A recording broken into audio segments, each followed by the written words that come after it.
So you have left, and you went to your aunt, you got onto that bus, you went to see your aunt. Was this the end of the marriage? Unfortunately, yes. That was the end of the marriage. I had had enough. I kept on blaming myself for everything, that I can't have kids, so I just have to release him, to let him be happy. Did he follow you? Did he try to reach out to you at this point to say, Zeri? I switched my phone off. For how long? For the whole week. I didn't want to talk to anyone. So I got to my aunt's place. I told her what had happened, and then I switched my phone. My phone was off, and then after a week, my other aunt called me to her place. She told me she was told I was depressed and everything, so she told me, you know what, I think you should come here, far away from him. At least that way you can heal. So that's what I did. I left, and then I switched my phone back on after a week, and he saw messages like delivering, so he knew my phone was on, and he called me. I didn't want to pick up the call. He called several times. Then I decided to pick it up, and then I told him, you know the reason why I left? And he said, no, come back, let's talk and everything. And I told him, no, enough is enough. I want you to be happy, get married to someone, and I'm just going to be alone for the rest of my life. That's what I had told myself. And then for 2 years, I never dated anyone. I didn't want any guy near me. I told myself, I'm not gonna get married ever again. That's what I promised myself. And then I remember there was a time when I was coming from work. Now I was working, and I'd forgotten about everything, the marriage and everything. And then I was listening to the radio, and then I heard two ladies, the gynecologist on air, and the two ladies called in to say that the other one was 31 years old, the other one was 36 years old. And she said she can't have a period. I mean, she didn't have a period ever since. And then the gynecologist was like, okay, you can come to my surgery, and then we see what's wrong and all that. And then I knew that these were my sisters. And I started because I started doing some researches. I remember I went to another gynecologist after 2 years, when I left the marriage. And then my aunt was like, you know what, let's find out where the problem is. So we went to the gynecologist, and they were just doing, they didn't know what was happening as well.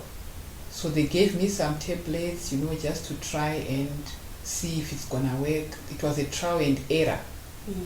And then I discovered that, I'm wasting money for nothing. Let me just accept this and maybe move on, as hard as it is. I'll just be alone so that I won't have to go through what I went through in my marriage. And then I started doing my researches, just Googling and all that. And I met on Facebook, there were some sisters there, talking about this.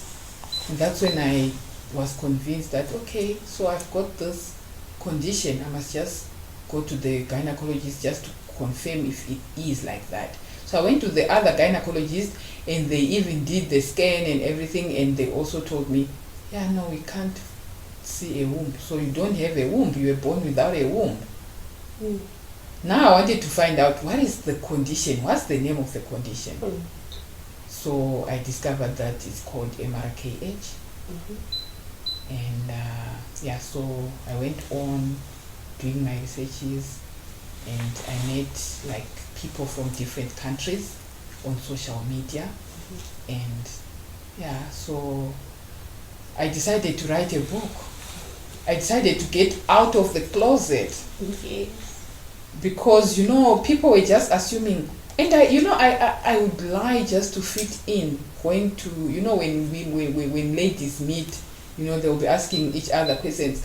How many kids do you have? Looking at your age and all that, they'll be asking you all those questions. And I would just lie to fit in. No, I've got 2 kids. But then when I go back to my place, I'll be alone, the 4 walls, facing the 4 walls, and then I would cry, God, why me? And being the eldest in the family, I mean, like your siblings, they all have kids, and you don't. I would avoid going home for holidays. I mean, during holidays, I would just go when holidays are over, when everyone is like going back to work. That's when I would go home, because when I get there, my mom would be like, "No, there's a prophet there, let's go there." So I would avoid that, because I did my research and I found out that I was born without a womb. There's nothing that can be done about it. Yeah. Yes. So at this stage, after making these new discoveries about the condition, meeting a new community, meeting your sisters, did you accept? To walk us through the journey of acceptance, where you just said, okay, I'll face it. Yes, you know what? The worst part was, each time I went to a gynecologist and they asked me, when was your last period? I mean, I tell them I don't have periods. I mean, I don't get periods. Then they would be like, oh, then I'll be like, yeah, I've got a condition. It's called MRKH. And then they will be like, what is that? Gynecologist? Yes. Wow. They would ask me that question. Oh, what is that? And you know how it feels. You are there. You need help from them. Yes. And then they will tell you that. We meet that a lot, actually. So isn't this like too much awareness on the condition? Now it's getting better. Yes. When I discovered all that if you go to the gynecologist, then they tell you this. Then, when I also realized that there are some sisters out there, but they are scared. They don't want to get out of the closet. I decided to write a book just to get out of the closet, so that people will know, just to create an awareness. Okay, but that's a bold move that you did. How did society react to this? I mean, your family members, your social network, people that knew, how did they react to it? I remember I was writing on my WhatsApp status, like, ready to get out of the closet. Okay. And people were like... Sorry, I find the humor in that. Okay. Yes. You started off on WhatsApp statuses. Yes. Okay. I started off on WhatsApp statuses. Like, I have to accept what I cannot change. Okay. I'm ready to get out of the closet. Wow, okay. And I just felt like I needed a platform where it would be me against the whole world, telling the people my story. So I told a friend, a colleague, I told her, you know what, I don't know, I just want to, I just need a platform. I need to talk about this, because I've realized that there are people out there with the same condition, but we don't know each other. I mean, we don't know. I mean, they feel that they are alone, Yes. So she said, why can't you write a book? Wow. Then I said, a book? And then the title, then she said, I'm also a woman. Womb or no womb, you are also a woman, so I'm also a woman. I was like, yeah, you are right. Womb or no womb, I'm also a woman. Yes. Wow. Then that's when I started writing the book, to get out of the closet. I remember my aunt calling me when she saw my statuses. She was like, "Are you okay?" I'm like, "Yeah, I'm fine." Then she'd be like, people thought I was depressed that time. They thought I was having, Then I told them, "No, don't worry, I'm okay. I've decided to do this. I've decided to come out of this proverbial closet. I need to tell people out there, that I don't have a womb and it's a condition." I'm sure there are some sisters out there who are like me as well. So once they see this book, then they will know that they are not alone. And that's what happened. And I wrote that book in 2 months. Wow. Yes. Okay, so Zeripah has this lovely book that is out. It's published. It's available. Where can they get it? I do have copies and also online stores like Rakuten Kobo. Okay. Yes. Okay. And the Nook books as well. All right. Yes. So we'll leave a link down in the description box for everybody who wants her book. It's a very nice book for awareness because, clearly, if you have the professionals themselves in the industry, the gynecologists, still asking you, what is that? That means there isn't much awareness of the condition. Okay, so how did you pick yourself up? Because, look at yourself. You look lovely, by the way. Thank you. That's a very nice hat that you have. Thank you. I started writing the book, and I remember there were times where I would break down and cry because it took me back. You were reliving the moments. Yes. Okay. I was reliving the moments. And I remember telling my publisher, my that, you know what, I can't go on with this. Then you would tell me that, you know what, that shoulder of yours, pet it. You are the strongest person I know. Wow. You are very strong. Just take a break, a day or two, then you can continue. And that's what I would do. I would take a break for a day or two, and then I would continue writing the book until I finished writing the book, and that was in 2 months' time. Wow, that's a very fun period. So, what would you say to people who normally ask questions like, "Do you have any kids?" What message would you want to tell people out there? Because I know society has it that there's certain questions that people should never be asked, and it's very sensitive. Because I know at some point you had those comments. Yes. How did it make you feel? And what's your advice to people in general when it comes to certain questions? I would like to advise people that it's best you wait for someone to tell you themselves how many kids they have, because you don't know what that person is going through. You don't know the reason why that person doesn't have kids. So it's like it triggers a lot. I know people ask those questions like not like intentionally, or how can I put it, like it's just general questions, especially when us ladies, when we meet out there. "Oh, hi, how many kids do you have now?" That kind of, Yeah.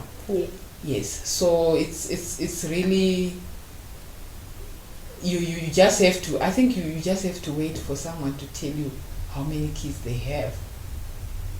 Yes, because you don't know the reason.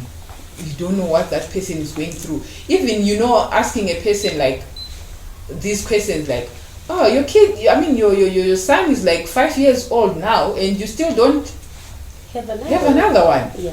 You don't know what happened. You don't know what's stopping them from having kids. What would you advise your in-laws, or not your in-laws rather? What's your take on how in-laws push certain childbearing agenda into marriage? Especially in our African culture, it's really sad that each time a couple doesn't have kids, usually they blame the woman. And they are quick to say, marry another wife. You can have 2 wives, it's fine. Maybe this one won't go anyway, but you can marry another one, at least who can give you kids. Do you feel that's what contributed to your divorce? Yes, that contributed to my divorce. The pressure was too much. Was it too much on both ends, or one had to feel more pressure? One felt more pressure. I think with him, because they used to tell him that, look at your brothers, they have kids already. This one married after you, but they've got kids already, and you still don't have kids. Just marry another woman. Just marry another wife. Okay, I know this will sound like a very obvious question, but for the record, did all this make you feel any less of a woman? At some point, it did. Because I would ask myself these questions like, God, why me? What's wrong with me? Why? How did this happen? And when I wrote this book, I met a lot of sisters when they read about it, and when they saw it on on Facebook and all that. I've got a Facebook page, by the way. It's called I'm Also a Woman. Wow. And they would come to my inbox. Some would even cry. It became so overwhelming. Wow. I remember there was a time I spoke to a lady, and she was even crying. She told me, they took snails and they inserted the snails into her private parts. Yes. Because of, the MRKH, because of her not having periods. So they thought she was bewitched, And I remember someone told me, I would go to the mirror with a razor blade. I wanted to try maybe and just cut myself in there, maybe I could. Because the thing is, with MRKH, you are born with a narrow vaginal canal. So you need to have a small surgery. Yeah. And then you can also use dilators. Okay, to open up. Yes. Open up the vaginal canal. Wow. It is quite a wonderful work that you've done, Zeripah. And I'd like to thank you for being bold enough to share your story, later on to even write a book and make it available. You have changed lives. You have spoken to many. You are still yet to speak to many. And as Hopeful Stories, I'd like to say, I pray that your journey opens up bigger platforms for you. And I believe you've already started that journey. So yes, Zeripah has a page. It's called I'm Also a Woman on Facebook. I'll put the link down below in the description box. Anybody who wants to contact Zeripah, please make sure that you follow her details down below. I'll also put a link to the website where you can find her soft copy of her book, and would really appreciate your support. One other thing, Zeripah is also a designer. The hat that she's wearing is from Zeri Creations. And to all those who would love to have fascinators, to those queens who like to look elegant, classy, Zeripah has everything for you. So I'll also link some of the products down below, and then please watch out for the next video that will show all her products and links to where you can get everything. This is Hopeful Stories. Right here, with God on your side, everything is going to be all right. Please don't forget to like, share, follow, and also subscribe. Thank you so much for your support. More prayers to us. We love you guys. Bye. Thank you. Bye. Bye.